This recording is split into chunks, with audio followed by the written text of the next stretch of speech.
The color red had always captivated him, lingering in the recesses of his mind like an unresolved question. It demanded attention, pulling at the edges of his consciousness with its raw, unyielding intensity.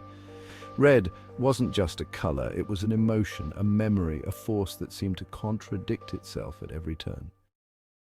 Red is the color of love, those unforgettable moments that radiate warmth and vibrancy. A love that feels like it could light up the darkest nights, a flame bringing comfort and joy.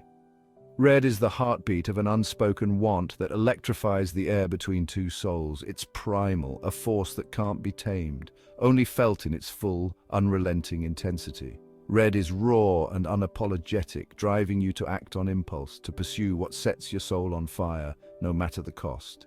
It's the color of lips parted in anticipation, of a heart racing faster and faster, urging you to close the distance, to surrender to the longing that burns within. Red devours everything in its path until nothing remains but the raw, aching need to have, to hold, to claim.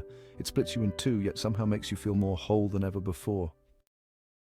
Jealousy, too, wore Red's deceptive hue. The envy gnawed at his soul when he saw her with someone else, the twisted satisfaction when he knew she would be as miserable as he was. Red was the color of his own insecurities, the fears that turned love into possession, desire into something darker. In jealousy, red was a slow poison, seeping through his veins, corroding the very foundation of his heart. But red wasn't just the color of love and jealousy, it was also the color of anger.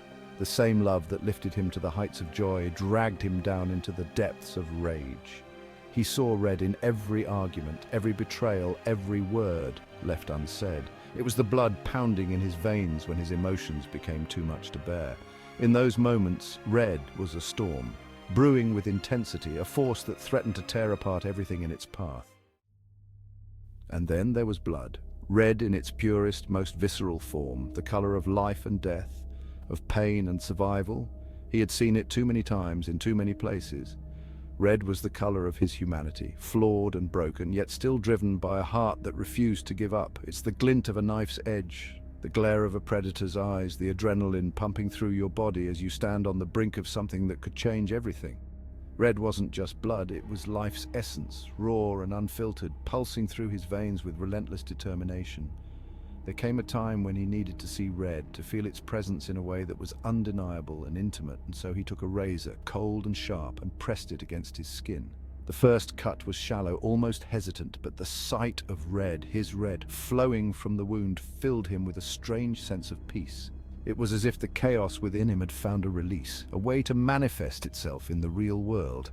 Each cut was a reminder of the anger he couldn't express, the jealousy he couldn't tame, the love that had turned to poison in his veins.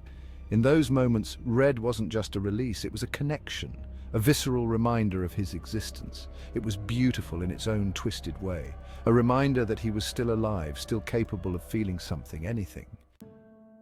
And red is the color of endings. The setting sun, the autumn leaves, as they fall, the final drop of blood that marks the end of a battle, the end of a life, the end of a story. Red was all of these things, love, jealousy, anger, blood, swirling together in a chaotic dance that made no sense yet felt inevitable. It was the most devious of all colors, unfaithful and deceitful, representing the polar opposites of his life. But perhaps that was the truth of it all. In its paradoxes, red was the only color that truly captured the complexity of his soul. In the end, red wasn't just a color, it was a mirror reflecting back at him all the parts of himself he tried so hard to hide. It was a color that held all his truths and lies, his fears and hopes, his love and hatred, intertwined in a tapestry of contradictions. And maybe, just maybe, it was the only color that ever truly understood him. Thank you for watching aikdastaan, where every tale is a testament to the human spirit and every voice resonates with the truth as they perceive it.